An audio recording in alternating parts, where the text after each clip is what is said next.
Boa noite a todas e a todos. Eu sou a Sâmia Bonfim, sou vereadora aqui da cidade de São Paulo. Declaro aberta a 10ª audiência pública da Comissão Extraordinária Permanente de Defesa dos Direitos Humanos e Cidadania, em conjunto com a Clínica de Direitos Humanos Luiz Gama, aqui da Faculdade de São Francisco, e também o Conselho Regional de Psicologia. Eu informo que o áudio dessa reunião está sendo gravado e estará disponível no portal da Câmara Municipal de São Paulo, no endereço www.saopaulo.sp.leg.br, no link Fotos, Áudios e Vídeos. E também essa audiência está sendo gravada pela página do Conselho Regional de Psicologia, está sendo transmitida ao vivo pelo Facebook. Aqueles que quiserem compartilhar ou ter acesso ao conteúdo dessa audiência podem também fazer uso do link. Eu vou fazer o convite para as pessoas que vão compor a mesa junto comigo. Primeiro, chamar a Isabel Bernardes, representando o Conselho Regional de Psicologia de São Paulo.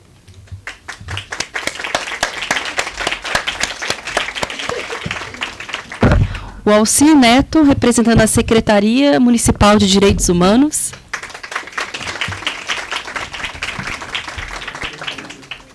A Janaína Dantas Gomes, representando a Clínica de Direitos Humanos Luiz Gama. E aí, tudo bem? Thaís Dantas Nascimento, representando o Instituto Alana. Deise César Franco Bernardi, do Movimento Nacional de Proteção Integral. Doutor Eduardo Dias é promotor da Infância e da Juventude do Ministério Público do Estado de São Paulo. A Bruna Angotti, ou Angotti, não sei, do Mackenzie, que é do Coletivo de Advogadas em Direitos Humanos, CADU. E, por último, o doutor Adalberto Algueme, representando a Secretaria de Saúde da cidade de São Paulo.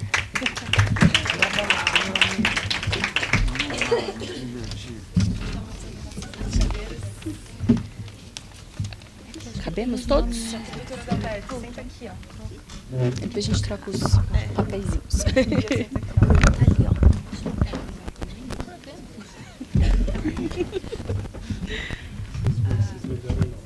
A Bruna, temos um não. Eu vi o meu nome aqui. Tudo bem? O senhor prefere sentar mais na ponta ou aqui?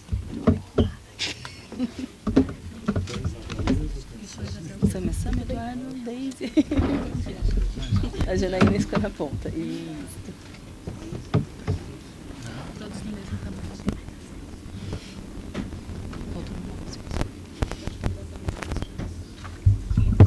Eu queria fazer um convite para as representantes da Clínica de Direitos Humanos Luiz Gama para fazer leitura de alguns dos casos para a gente dar início à nossa audiência.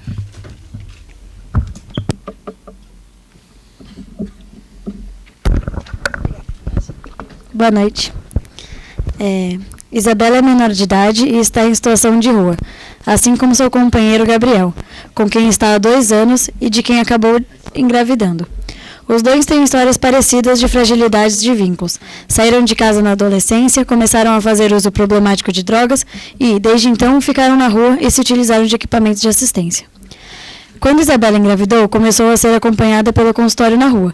Fez pré-natal e, junto com Gabriel, iniciou o tratamento de redução de danos. O casal chegou, inclusive, a interromper o uso de substâncias psicoativas porque queria priorizar a bebê, que logo veio a nascer, Maria Eduarda. Como estava em quebra de liberdade assistida e não tinha informações sobre o que poderia lhe acontecer, Isabela informou um nome falso na maternidade, o que lhe trouxe dificuldades para regularizar a situação e registrar a filha. Quando finalmente conseguiu, começou a aproximação com a família extensa, com a intenção de deixar a bebê com sua mãe ou sogra. Atropelando esse processo, o Conselho Tutelar, em decisão inconsistente e sem relatório social, optou por encaminhar Maria Eduarda para o Conselho. Como Isabela também é menor, pode ir com a bebê para o SAICA. Mas não aguentou ficar lá. Não conseguiu se adaptar, sentiu falta do companheiro, sofreu com as novas rupturas. Ela voltou para as ruas e voltou a fazer uso de drogas, assim como Gabriel. Maria Eduarda continua no abrigo. A avó está tentando obter a guarda, mas ainda não conseguiu.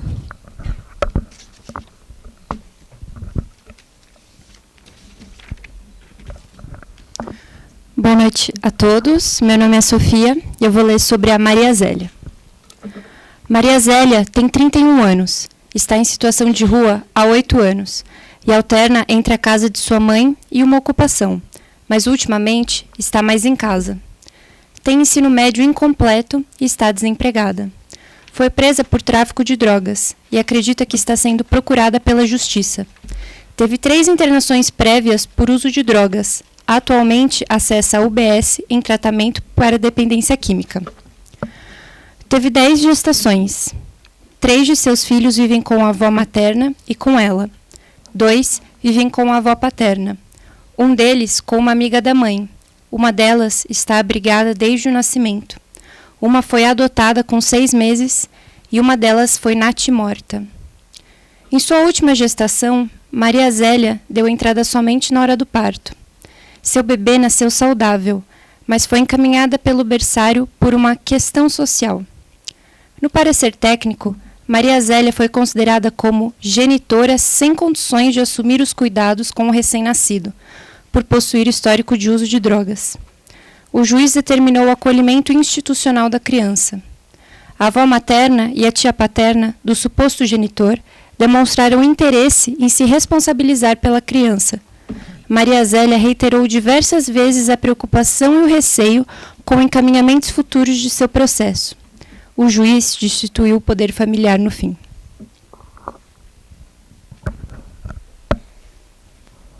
Mirna tem 15 anos, é negra e pobre.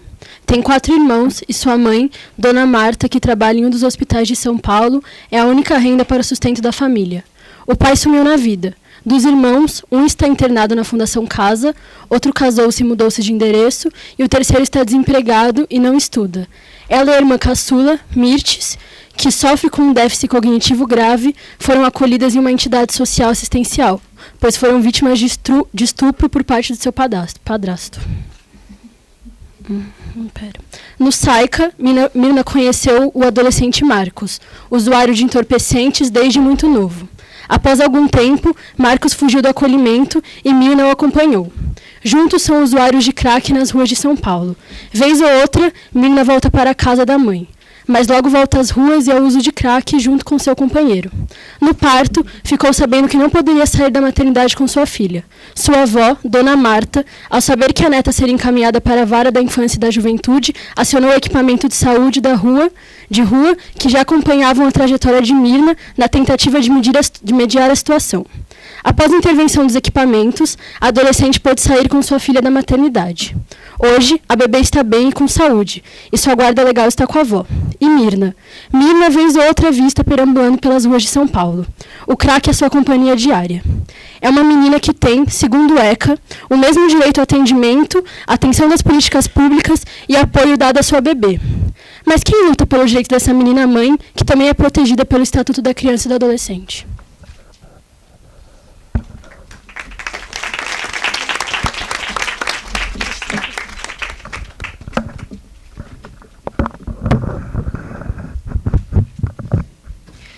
Muito obrigada a apresentação.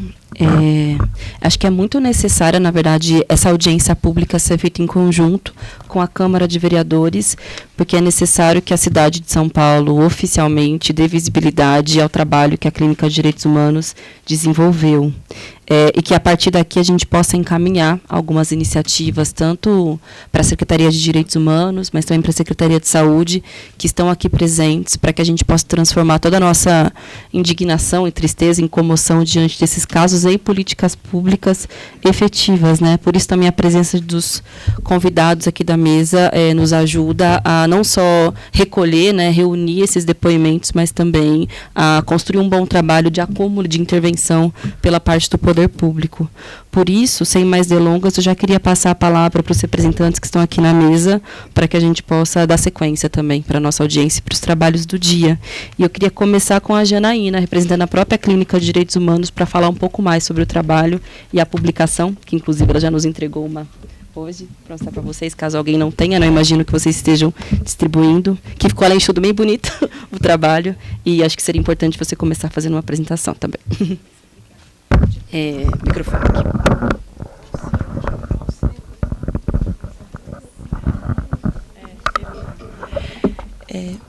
Bom, gente, boa noite. Novamente, muitos de nós passamos aqui o dia juntos e agradeço novamente a oportunidade de estar com vocês ao longo do dia.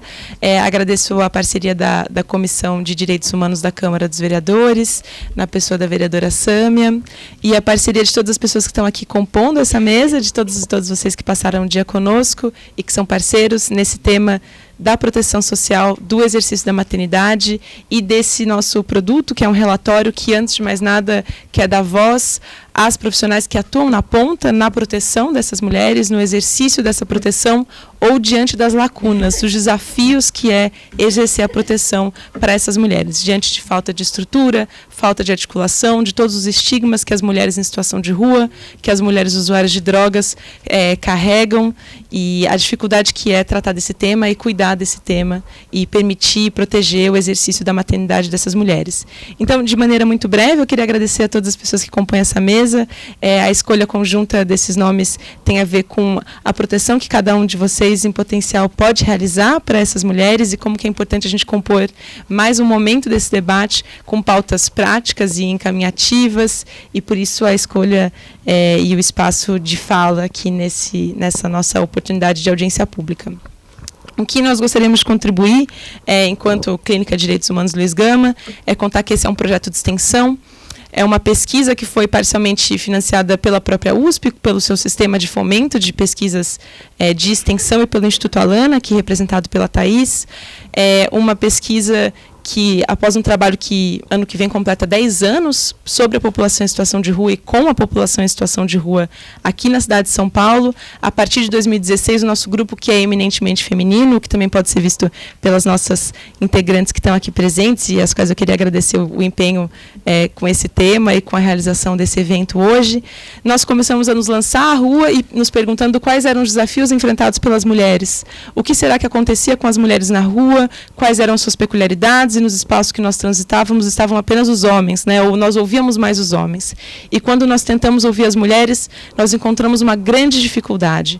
Mulheres muito violentadas pelo Estado, pelas políticas, pelas pessoas em que elas acreditaram que poderiam confiar, pelas suas famílias, por pessoas que ofereceram amparo para elas em algum momento e depois, potencialmente, se mostraram pessoas que violavam os direitos delas. Nós conhecemos trajetórias muito difíceis e, ao tentar conhecer o que era a infância na rua, por uma provocação do Instituto Alana de como estaria sendo o exercício, como estaria sendo a infância em situação de rua, nós conhecemos mulheres que não tinham, crianças que não existiam na rua, né? Mulheres que estavam gestantes e que depois voltavam sem suas crianças. O que seria essa infância que não é vivida na rua? E não é que ela não é vivida na rua porque ela pode ser vivida numa casa.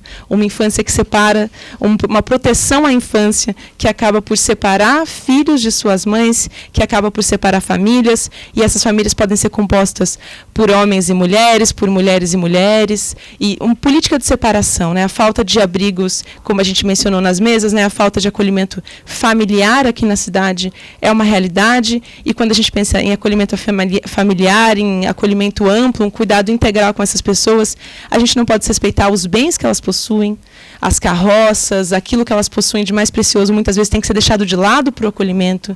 As pessoas que elas amam, se forem relacionamentos hétero ou homoafetivos, muitas vezes têm que ser deixadas de lado no momento desse acolhimento. Os animais que elas têm, como suas companhias nas ruas, têm que ser deixados de lado. Então, a separação das crianças e das suas mães é mais uma das facetas de uma política que trata, antes de tudo, de um racionamento de vagas, de um racionamento de recursos, e que acaba por separar essas pessoas e desvinculá-las cada vez mais da realidade a qual elas já são fragilmente vinculadas, às pessoas, aos serviços, que também mudam constantemente. A gente tem acompanhado isso aqui na cidade. Um abre e fecha de serviços e uma dificuldade no cuidado com essas pessoas, por mais que a gente tente fazer isso, né? Como é que a gente pode pensar, e hoje a proposta, a provocação aqui desse espaço, em uma política de gestão que não se paute apenas no momento, no emergencial, em apagar o incêndio, em cuidar emergencialmente dessas pessoas, mas que a gente possa cuidar delas de maneira integral, de maneira transversal, com projetos de vida, com projetos de autonomia dessas pessoas, com um cuidado que seja mais do que um cuidado pontual. a nossa pesquisa, e convido todos também a baixar na internet, ela está no nosso Facebook, no nosso site. Essa pesquisa, ela tentou fazer uma fotografia de um fluxo de atendimento que vai contar para a gente que essas mulheres, como a gente discutiu ao longo do dia, e apenas para sistematizar um pouquinho, essas mulheres, elas são atendidas muitas vezes, quando elas são atendidas pela rede de cuidado pré-natal, elas não necessariamente conseguem, após o parto, no momento do nascimento, serem acolhidas conjuntamente com as suas crianças, muitas vezes por uma desarticulação, por uma lógica de separação, por uma rotina, um fluxo que ainda não está estabelecido, e que a gente acredita que esse pode ser um espaço para a gente firmar um indicativo de um fluxo de atendimento diferente, mas por esse fluxo ainda não existir, a gente vê o encaminhamento desses casos, muitas vezes ao Poder Judiciário, para um acolhimento em separado de mães e bebês. E esse acolhimento dificilmente é revertido. Segundo dados da própria Defensoria Pública, em pesquisas que ela fez, das muitas maternidades aqui na cidade de São Paulo, aproximadamente 30, em 2014 e 2015, apenas 2, quando decidiam pela separação, informavam a essa mãe quais eram as medidas que ela podia tomar. Defensoria Pública, encaminhamentos, não havia um fluxo claro sobre como seria uma garantia dos direitos dessa mulher, quais seriam os seus direitos à defesa. E uma vez que essas crianças são acolhidas, não fica claro se elas podem realizar as visitas, como que elas podem realizar as visitas, elas podem amamentar essas crianças. Uma vez que elas estão acolhidas, muitos desses espaços, às vezes, pensam que a visita só pode ser feita mediante a autorização judicial, e vão se construindo muitos mitos que vão afastando essas mulheres. Isso sem falar das narrativas que nós coletamos de territórios em que o centro de acolhida para as mães fica a 1 hora de ônibus, um ônibus ao qual elas não têm acesso, que elas não têm passe, até chegar a centro de acolhida onde estão as crianças. Então, como é que nós estamos promovendo essa separação? Como é que o nosso cuidado às crianças tem promovido a separação das famílias? E como que a gente pode pensar isso hoje, nos 70 anos da Declaração Universal dos Direitos Humanos? Como é que a gente pode pensar nesse cuidado integral às mães e às famílias que estão ali escritas, né, na Declaração Universal dos Direitos Humanos, como uma necessidade de um cuidado conjunto? Todas as nossas normativas, a nossa pesquisa também indica isso, todas as nossas normativas protegem a família, e a gente tem uma dificuldade muito grande de estabelecer isso. E a gente tem uma dificuldade muito grande, então, não só nas políticas, nos recursos, nas vagas, mas a gente também entende que existe uma dificuldade muito grande na transparência dos dados. Como será que também a gente não pode, aqui no nosso município, e com isso que a gente também gostaria de contar com a ajuda da comissão, como é que a gente pode produzir dados mais transparentes sobre quantas crianças estão sendo acolhidas, quais as motivações desses acolhimentos, quais são os encaminhamentos que estão sendo tomados para prevenir que essas mulheres percam mais filhos. Como é que a gente pode fazer um controle, uma vigilância, não uma vigilância no sentido de punição, mas uma vigilância de como esses casos estão sendo cuidados. Como é que essa política está sendo feita, não no sentido de uma separação como política pública, mas sim uma política de cuidado, que às vezes pode significar uma separação, mas que muitas vezes o que a gente está falando, muitas mulheres efetivamente não têm condições de exercer a maternidade por diversos motivos. Muitas mulheres gostariam de ter tido acesso ao aborto legal, possivelmente.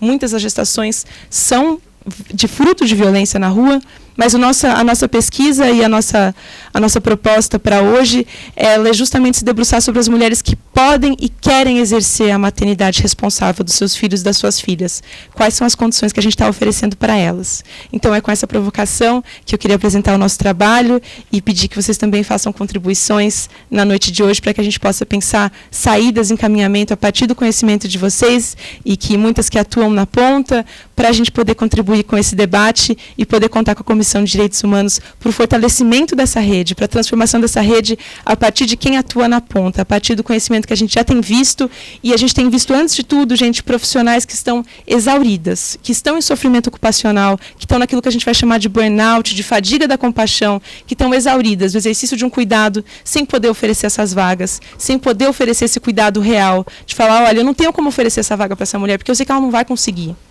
Chega uma mulher aqui com esse bebê e eu sei que o fim dessa história vai ser a separação, independente da potência dela enquanto mãe.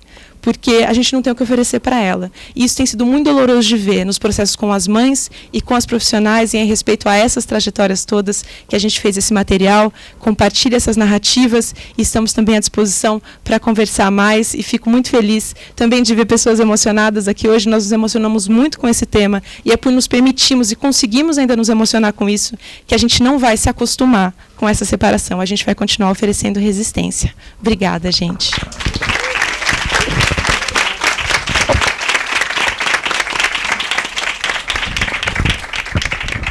Obrigada, Janaína. Passar a palavra agora para o doutor Eduardo Dias.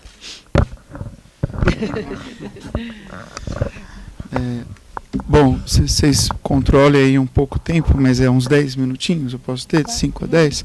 Porque, na verdade, aqui seria o espaço da audiência pública para ouvir justamente o público, né? Eu sou promotor de justiça no estado de São Paulo há 29 anos. E atuo em movimentos sociais desde 82, desde o meu primeiro ano de faculdade na PUC, no CEATS. E acho muito simbólico estar aqui nesse lugar, nessa universidade, nessa faculdade onde eu fiz minha especialização em Filosofia e Teoria Geral de Direito logo depois que eu me formei, porque na graduação, na verdade, eu prestei agronomia e bioquímica. Eu entrei em bioquímica, mas resolvi fazer direito. Quando eu estou muito deprimido, eu me arrependo do porquê que eu não fui fazer estágio em banco ou em direito tributário. Mas logo passa. São 3 fases de terapia ainda na carreira, alguns remédios. E para estar aqui hoje, eu só chamo do ponto de vista até simbólico também, o espaço promovido pelo Espaço Acadêmico Luiz Gama, onde na verdade são muitas moças, muitas meninas, uma delas fez a pesquisa, foi nossa estagiária também na MP, e nós conversamos durante o trabalho que é sendo feito, com tão poucos negros, especialmente homens, e menos ainda desse lado da mesa, porque a gente ainda vê o operador de câmera, o senhor ali com libras, o outro senhor ali no cerimonial. E um único homem, 2 assistindo aqui. E esses meus 29 anos de MP praticamente foram sempre na área de direitos sociais e na infância por uma recomendação de 2 professores. O professor Wagner Balera, titular de Direitos Humanos da PUC, e o professor emérito dessa casa, Conder Comparato, que falou tudo que a gente pudesse fazer pela educação ainda seria pouco, tamanha defasagem. A Promotoria de Furos da Capital, em 2011, foi desmembrada e se criou o GEDUC, cujo projeto para se converter em promotoria de educação efetivamente está dormitando na Assembleia Legislativa há uns 4 anos, mais ou menos. Então ainda é grupo. No caso das ocupações das escolas, tivemos de assinar a petição junto com o colega do GEDUC, porque era uma ação para o Estado inteiro e não só para os limites da capital. Para não ter questionamento, foi uma ação junto com a Defensoria, Ministério Público, GEDUC e Infância e Juventude. Mas falar do Espaço IV depois dessa pesquisa, porque na infância, quando nós fizemos lá em 99 a 2001, voltamos para a academia por recomendação de vários colegas e de uma terapeuta, nós fomos pesquisar sobre a saúde da infância. Aí nós pesquisamos a saúde, fomos a Portugal, Espanha, tínhamos visitado o Chile, depois a Colômbia. Nós pesquisamos a legislação de infância, juventude e saúde de todos os países da América Latina signatários da Convenção, de todas as regiões da Espanha, Portugal, Brasil. E esse trabalho deu 1.600 páginas, que o orientador, hoje o desembargador Sérgio Shimura, falou para eu cortar pela metade, e ele está depositado na PUC em quase 800 páginas. Por fim, do modelo editorial precisaria ser dividido em 3, saúde, evolução e propriamente os tópicos da infância. Ele foi feito basicamente com pesquisas feitas na Revista de Saúde Pública, da Faculdade de Saúde Pública da USP, com conclusões de pesquisas com corte de criança e adolescente, trabalhando com as conclusões de pesquisa e como converter aquelas conclusões em objetos de ações civis e de resoluções de conselhos de direitos. Segundo a professora Irandi, essa tese foi bastante copiada durante um bom tempo, E aí nós já engatamos um outro por necessidade de um movimento de infância, que foi sobre o doutorado em LA, sobre LA, para fazer frente a, em um ano de coleta, uma pasta Z completa de certidões de óbitos de adolescentes. Hoje a gente está numa outra fase pesquisando sobre liberdade de expressão para dizer que o ECA e a legislação de infância não é instrumento de censura, e sim de proteção de criança, vide o caso MAN e MASP, que a gente atuou. E faço parte, junto com a Deise, com a professora Eunice Fávero, que esteve aqui, pressuposto no Lattes, para até quando o resgatar estiver lá, que me dá muito orgulho de participar, que é o Movimento Nacional de Proteção Integral. E por que esse movimento e por que essa retrospectiva? Porque hoje o que vocês estão debatendo aqui é fruto de um processo contínuo, acelerado nos últimos 4 anos, 5 anos, especialmente no governo da senhora Dilma, de retaliação do Estatuto da Criança e do Adolescente. Não é à toa que um candidato eleito disse que o ECA é uma legislação digna da lata do lixo. E o outro candidato que concorreu ao segundo turno recortou a proteção integral apenas para a proteção da primeira infância. Eu tenho por hábito, desde 1996, a análise de todos os programas de governo, análise de orçamentos, como método. E a análise dos 2 governos, as 2 edições do programa de governo, também do candidato Haddad, era justamente focado somente na proteção da primeira infância. Em 97 a 2001, nós estudamos saúde. E a evolução da saúde no ECA foi muito grande. E o Estatuto da Proteção da Primeira Infância é muito importante no que diz respeito à agregação de direito material de saúde. Mas ele criou um subsistema. E ele retalhou o ECA. E aí depois, o projeto de adoção, o que vai ficar do ECA é realmente uma volta ao túnel do tempo para cuidar de infratores. E alguns desavisados, porque a tese de onde vem isso é de Harvard, que muito inteligentemente, lá a saúde não é integral nos Estados Unidos, não é universalizada, com base sim nos estudos de neurociência. É óbvio que a proteção integral à primeira infância, se você passar fome até os 3 anos de idade, não adianta você comer regularmente a carga de proteína e calórica, que você vai ter sequela de fome. Vide os nossos famosos gabirus, que vão voltar depois da emenda do fim do mundo, a emenda 95, e da aprovação da Lei 13.655, de 25 de abril desse ano, que colocou na lei de introdução, antiga lei de introdução ao direito do Brasil, a LINDB hoje, a questão da cláusula da barreira do possível. Devo, não nego, pago quando puder. Que fez com que a promotoria, pelo menos em São Paulo, mudasse toda a estrutura de investigação e dos inquéritos civis. E que para ter eleição no ano que vem, como a gente não recebeu resposta da Prefeitura e do CMDCA sobre a dotação orçamentária para a eleição de Conselho Tutelar em 2019, nós já instauramos inquérito civil para a eleição de 2019. E essa grita, porque se vocês pegarem e fizerem uma leitura de imagem dos protestos, especialmente em Nova York, sobre o desmonte do Obamacare, que vem sendo debatido desde a 3ª emenda que o Delano Roosevelt pedia, isso está num documentário Capitalismo e História de Amor, vocês vão perceber que as faixas que seguravam em Nova York era Save the Kids. Porque a lógica que foi montada, assim como a mesma lógica do documentário Torre de Marfim, sobre o financiamento do sistema de ensino superior americano, com um professor de Harvard, de um movimento estudantil americano, que não é diferente do documentário Corporation, cujo que aparece lá nos créditos como roteirista, é um professor de direito de uma universidade de direito do Canadá, de Quebec, se eu não me engano, ou Toronto, acho que de Toronto, era salvar as crianças com essa teoria e que colou. Só que aqui nós já tínhamos garantido até os 18 anos. Isso deu margem hoje a vocês verem um fomento de campanha sempre só de primeira infância. E ao administrador poder cortar um programa de complementação alimentar leve leite, hoje deveria ser para essa faixa etária a partir dos 7 anos, 6 anos. Realmente o leite, o proteico, já não é mais a carência de ferro, e o ferro vem da carne, mas o ferro também vem da vitamina D, vem, porque as crianças estão submetidas a creches, a EMEIs, a SEIs, conveniadas, em que o discurso na Zona Leste de São Paulo, Leste 2, lá em Ermelindo, é o direito ao sol. E como essas crianças não tomam sol, elas não sintetizam a vitamina D e desenvolvem uma série de carências. E isso tem várias crianças também de escolas particulares que não estão expostas ao sol num período saudável e somente a iluminação artificial, que estão com carência de vitaminas e hormônios.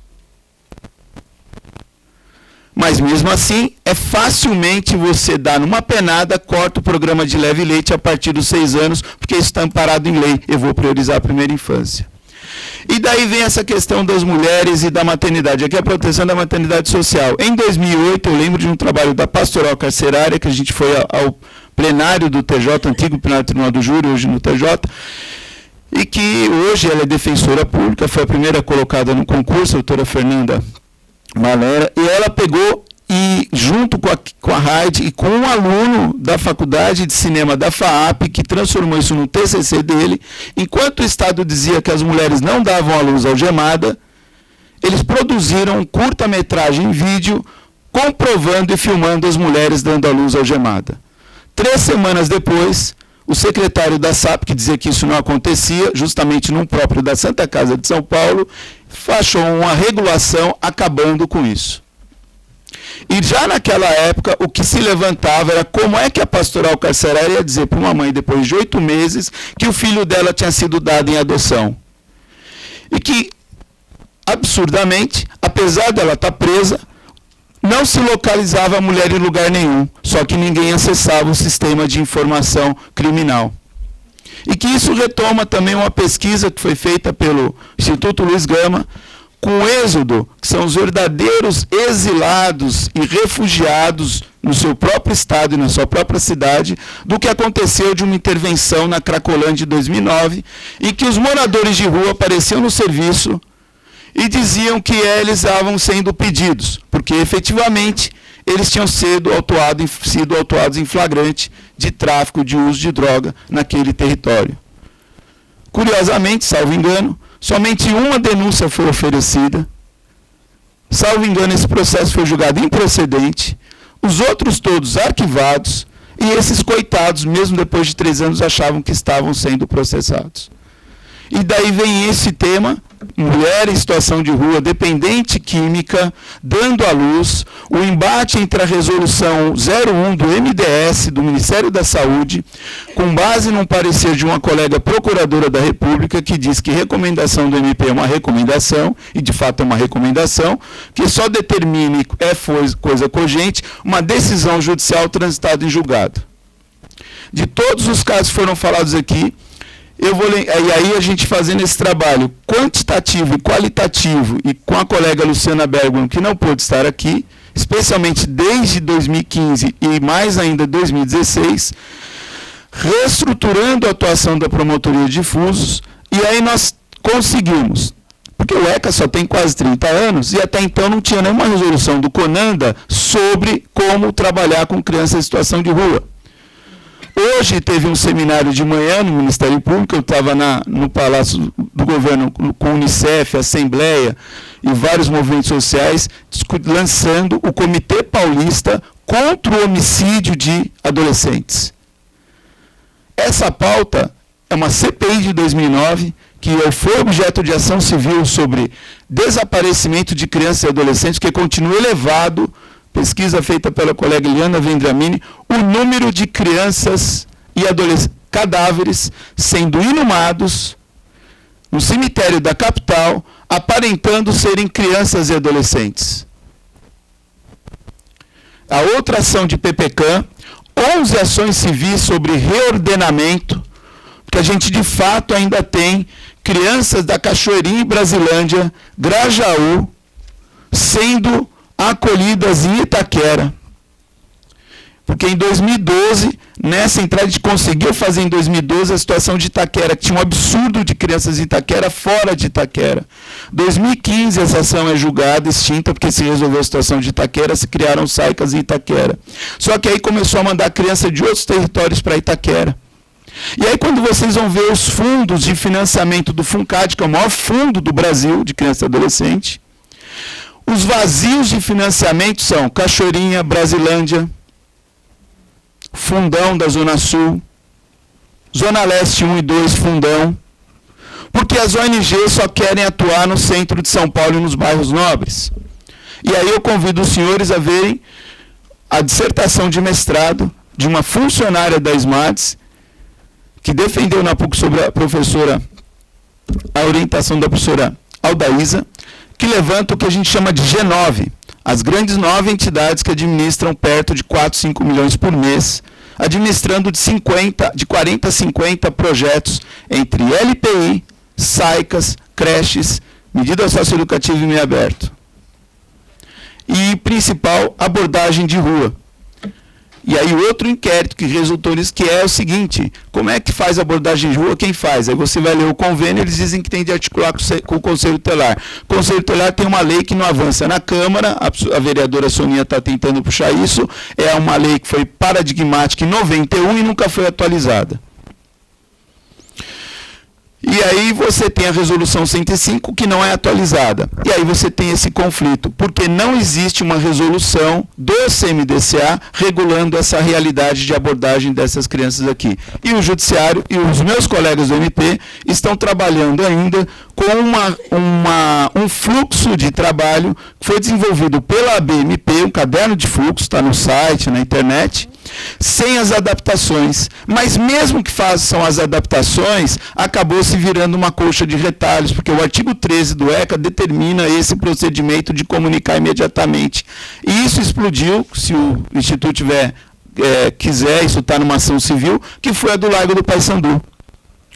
E que depois de tempo, a gente monitorando, os conselhos tutelares vão visitar e, resultado, o comunicado da ex-secretária de Direitos Humanos, procuradora de Justiça aposentada, professora, minha colega também da PUC, que hoje estão até lançando um livro lá no MP, na escola do MP, sobre direitos humanos, e que oficiou para o colega do Central da Individual. O ofício era basicamente para que o promotor tomasse atenção e medidas em relação ao pátrio poder, porque aquelas famílias se recusavam a receber o que a prefeitura ofertava. Aí o colega procurou a área de inclusão, depois os procuraram, a gente entrou com uma ação, porque se a gente ficasse esperando as informações da prefeitura, ia demorar de 6 meses a 9 meses. E a liminar foi para que apresentassem as planilhas mostrando aqueles atendimentos. Porque eu queria saber quem eram as famílias, o que foi ofertado e qual foi a razão da recusa. Eles não conseguiram apresentar. 100 dias depois do incêndio, a prefeitura se organiza e dá o atendimento digno e decente para aquelas pessoas na medida do possível e do razoável. Mas que não era usar o Ministério Público, tirar a castanha do fogo com a mão do gato. E aí, então esse jogo, a Folha de São Paulo publica só uma parcialidade dessa matéria, e mesmo a gente avisando que a publicou, então o impacto disso no pátrio poder é muito grande. E, alerta, a situação vai se agravar. Um dos SAICAs a gente representou para o MP do Trabalho, para o CRP, Creces, porque a gente viu condição análoga de escravo dos trabalhadores que estavam lá. Em geral, recém-formados em psicologia e serviço social, que estão lá para completar currículo, sem nenhuma condição de trabalho, assim como os educadores que não têm nem regulação. Desculpem, acho que eu falei demais e vim aqui para ouvir. É isso.